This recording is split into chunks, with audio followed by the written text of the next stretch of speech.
6 digits ng 6 digits, diretso dito. Grabe. At pagkatapos nun, nakuha ko pa ito. Sabi ko, etong lote na to, dito paparada yung sasakyan ko. And praise God, nakuha ko rin siya. And dumating na si Shine.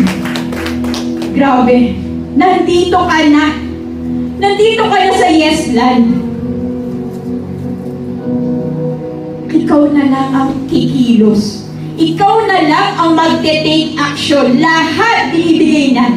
Andyan yung mga top sellers, yung mga staffs natin, broker Nikki, broker Richard, lahat nandito na. Wala na akong makikita pang ganitong company. Minsan nga alam mo, habang nagtatribe ako, umiiyak ako. Sabi ko, Lord, anong ginawa mo sa akin? Hindi ako to. Hindi ako ganito dati. Hindi nga ako marunong mangarap dati. Pero ngayon, ang comfortable ko, pa-sounds na lang ako habang nagtatravel, naka-aircon pa. At alam niyo ba, dati, hindi rin ako marunong magbigay sa simbahan. Kasi wala naman ako ibibigay talaga. Pero grabe si Lord. Siya po talaga yung reason kung bakit nag-transform yung buhay ko.